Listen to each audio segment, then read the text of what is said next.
lang ako dito sa hotel para mag-refresh after the dinner. Pero bukas pa yung shopping mall dyan. Dito lang malapit sa hotel namin. Ito siya. So since it's a shopping day, mga pinamili ni Patrick. Since it's a shopping day naman, itodo na natin ang pagmumalling. Dahil may mall dito sa may baba. Ayan o. Yan. So tara. Baka may mabili pa tayo dyan. Baka may magustuhan tayong bilhin. May theme park din sa banda doon. Sa isa. So, ito yung gabi dito. Ang saya. Walang traffic. Very peaceful yung kalsada. So, walang masyadong tao. Kaya parang ang sarap pumunta dyan sa mall na yan para magpalipas ng oras. Sana wag tayo mag-shopping ulit. Pero, let's see. Samantalay na natin. Minsan lang tayo nandito sa Guam. Tara dun sa baba.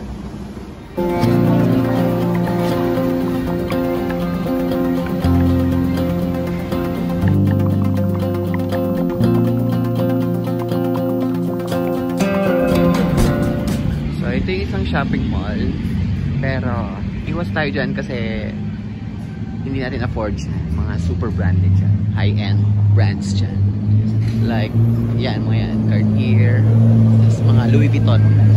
Dito tayo sa kabila sa JP Superstore. So let's walk. Let's go.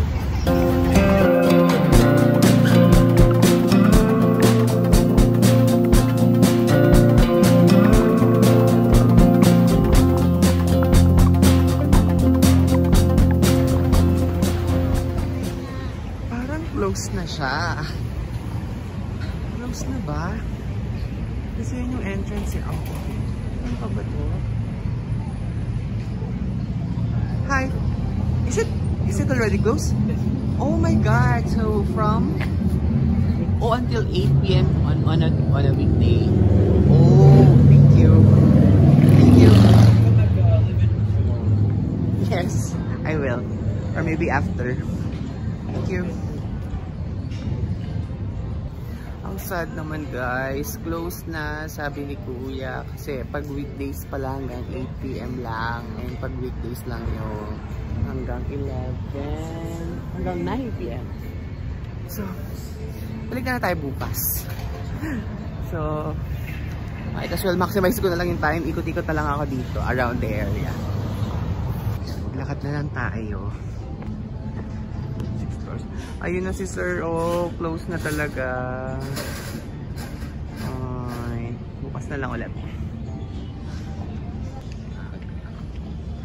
The JP store. Yan siya. Ito din siya. Yan siya. Oh. Anyways, tomorrow. So nakakatuwang maglakad-lakad dito ng ganitong oras. Like, 8 PM na siya ngayon. And walang masyadong sasakyan.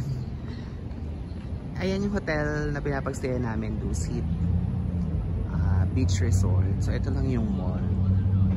Tapos kagabi naglakad-lakad na kami dun sa pababa, dun sa side na yun. Kaya medyo familiar na ako.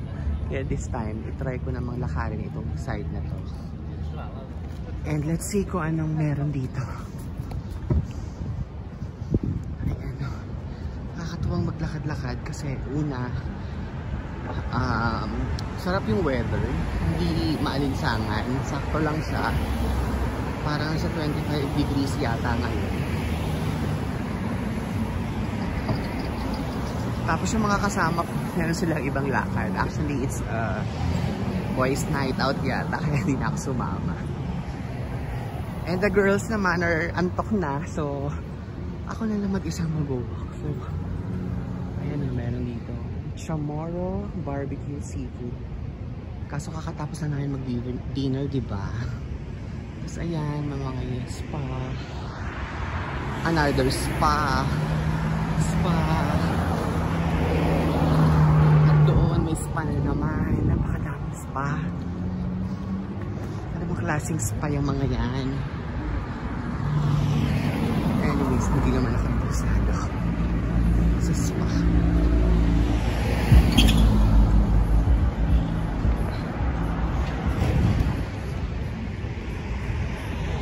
KTV.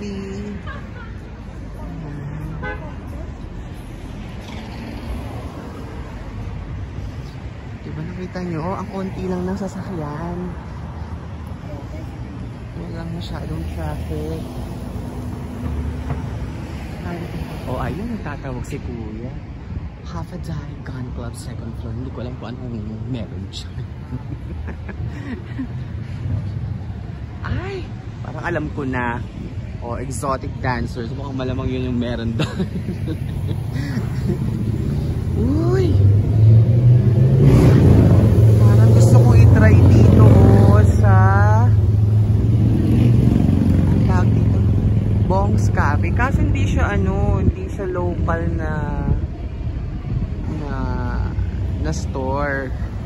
Japanese yata or Korean. Gusto ko yung parang mostly sa side na to puro Japanese. Japanese restaurant,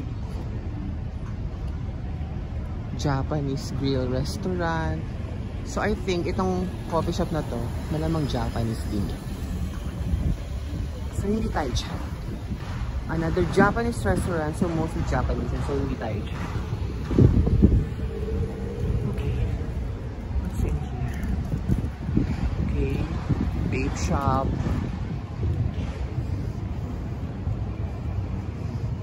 This is Pacific Place naman. Ano meron dito? Don't tell me massage na naman. So maaga pa naman, pasukin lang natin tong Pacific Place kung anong meron dito sa Pacific Place. So traffic pa. Let's just press this. Uy, ikaw na. Sakto lang. So napansin ko lang, ang dami ding mga turista na mga Koreans dito at saka mga Japanese. Mostly yung mga aside from us, Pinoy, yun yung mga race na madalas yung bisita dito or mga turista.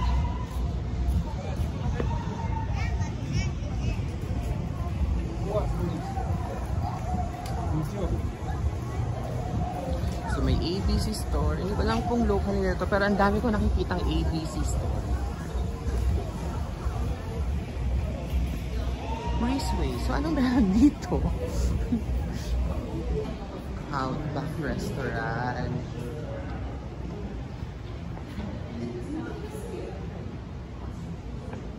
Okay. So, restaurant siya. Puro mga restaurants. May coffee shop sana. Ito yung coffee beanery. Parang local ito dito sa Guam. Kasi sarado na din. Sarado na. Yeah. So maaga na siya. Siguro 8 PM na. Ang open nilang is yung kanilang convenience store, which is yung ABC stores. Actually sa baba ng hotel namin, meron ding ABC store kasi doon. So doon na lang ako sa malapit sa amin siguro mag-ABC store sa baba ng hotel. Balik na ulit tayo doon dahil wala naman akong gustong puntahan na dito. Wala man lang coffee shop. So yan lang naman dito. Restaurant tsaka mga yung ABC store tsaka yung parang amusement park. Kaya balik na lang tayo doon sa kabilang side.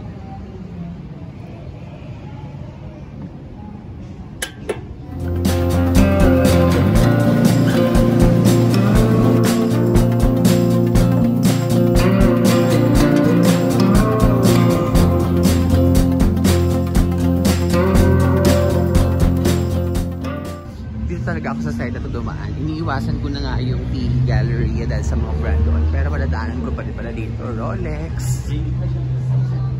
Ito, Givenchy. Balenciaga.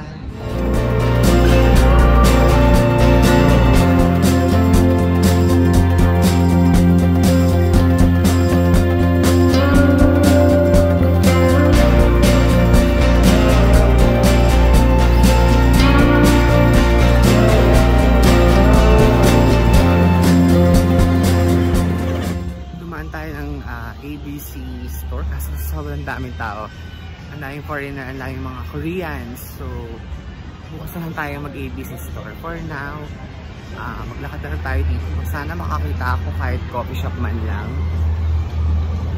Or cake shop, kung meron man. Para naman ma-experience natin dito yung nightlife sa Guam. Tingnan natin kung meron na tayong makikita ang coffee shop dito na malapit. Mostly kasi itong mga nadadaanan ko ay mostly club siya. Night club at saka mga bars. Ayan, may ABC store ulit. Ito hindi masyadong madami ang tao. So may nakita ko isang store, Gift Guam. So I assume lahat ng products dito made in Guam. Ayan, so hanggang 10 PM din siya. So pasok tayo.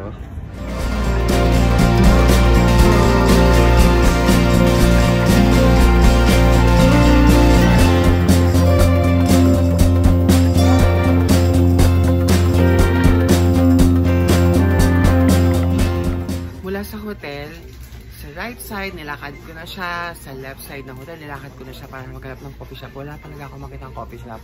Hindi ko alam kung dahil gabi na or wala talagang coffee shop dito sa may area na to. Kaya siguro naman dito sa convenience store may coffee. Gusto ko na lang mag-ice coffee sana. Kung meron na product ng Guam. Let's see. Ito. Ayan. Cold brew. Coffee. Ayan. Pwede ito. Cold brew. Kaso baka naman din ako makatulog. Plan ko magising ng alas 6 tomorrow para maglakad sa beach. Wala ba yung kahit ice coffee? Ayun, ice coffee. Ito. Ice coffee. Magkano to? O, 1 point ano lang. $1.49. Ito na lang siguro. Ice coffee. Ito naman ice espresso. Baka din ako makatulog niyan. Ito na lang. I'll get this. Meron wala tayong mahanap na coffee shop. Dito na lang. Iuwi ko na lang sa hotel room at doon na lang ako mag-coffee ng iced coffee. So ayan, tayo sa Guam. Dito tayo sa Gift of Guam. Nakabili naman tayo. Hindi na ako bumili ng mga chocolates kasi nakabili na kasi ako yesterday sa Kmart ng mga pasalubong. So binili na lang natin dahil gusto ko talaga mag-coffee pero walang coffee shop. Bumili na lang tayo ng iced coffee. At sa hotel room na lang tayo mag-coffee. Kasi tingnan nyo, sarado sila. Wala nang open. Ayan o. Yan. At saka tinignan ko siya, wala silang walang coffee shop dito. Wala akong nakita ang coffee shop. Mostly mga bars, mga restaurants. Ganun siya. So, walang coffee shop. So, ito na lang. Mag-coffee na lang tayo sa hotel room. So, dyan kami nagsasay sa Dusit Beach Resort. So, katapat ng hotel namin, ayan, ng mga social na mga shop, ng mga high-end, mga Bulgari, Tiffany, Salvatore, tapos iba doon yung isa pa yung, ano ba yun, Louis Vuitton. Ako ang pronunciation ko, Louis Vuitton, so yun. Tapos sa baba ng hotel namin, ayan din, may Michael Kors, Gucci, yan, mga ganyan. Siyempre, wala tayong budget para sa mga ganyan. Nakakatuwa lang kasi ang sarap maglakad na ganyan yung view mo. Tapos ang tahimik. Yan o, linis-linis ng kalsada. Walang masyadong tao. Kahit alas 10 na ngayon, I feel safe.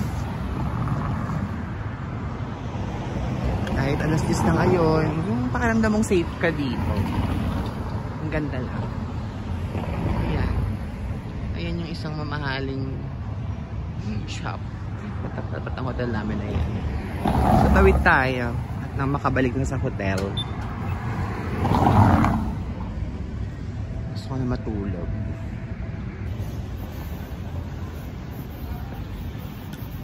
So andito na tayo sa hotel.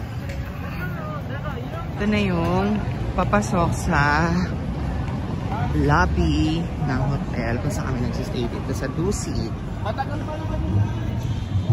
Parang Pilipinas din yung feels kasi ang daming Pilipino talaga. Maririnig mo na lang. Mga Pinoy. Ayan. Ay, parang namali ako ng entrance. Doon pala sa kabila. My God. Ito pala yun. Mali ako ng napasukan. Ayan ang taxi nila dito. Ayan, cute ang taxi nila.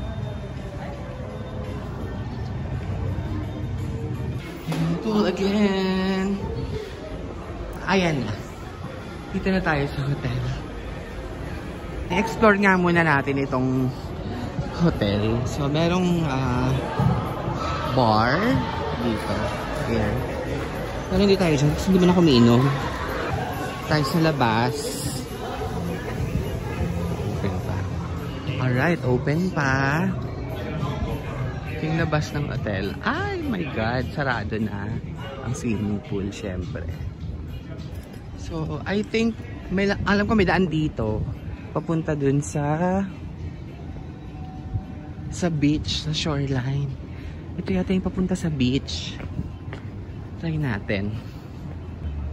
Ang ganda ng pool area dito talaga sa Dusit.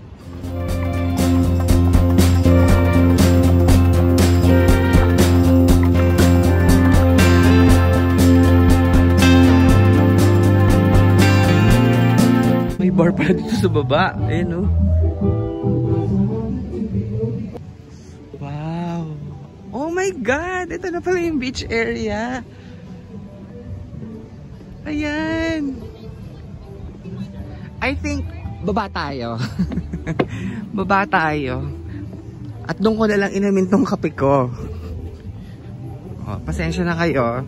Yung iba kasi syempre maganda dyan pag nasa beach beer ang hawak. Pero bilang hindi naman ako masyadong umiinom, yung binili nating kape dun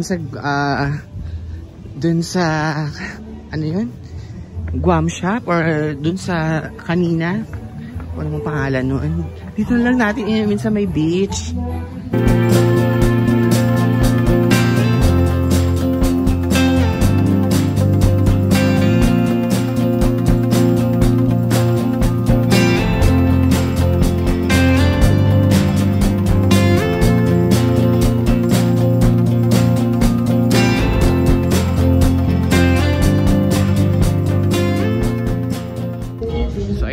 Yung bar dahil mag-isa lang tayo doon at bilang hindi naman talaga ako umiinom, dito na lang tayo sa beach.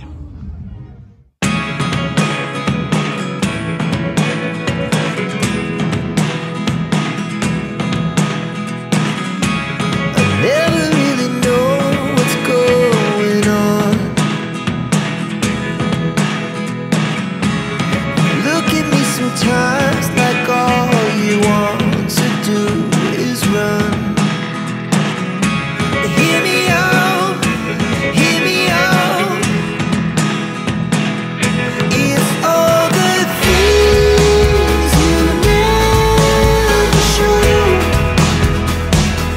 There are the things I want to know.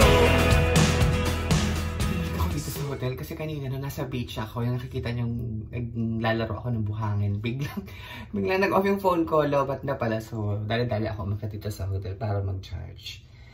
Yan ang ganap sa aming day 2 dito sa Guam. Puro shopping. Yung paghahanap ng coffee shop, epic failed kasi wala namang coffee shop. Pero dyan sa baba, kaya lang parang tinamad na ako. Tapos maganda naman yung nadaanan natin. Nagpa-beach bite pa tayo ganun. So, babalik talaga ako dun bukas. Kaya, that's all for today. Thank you so much for watching. Sana ay mag-subscribe po kayo dito sa munting channel na ito. At magkita-kita po ulit tayo bukas sa third day dito sa Guam. Bye! Enjoy your life! Thank you! Bye!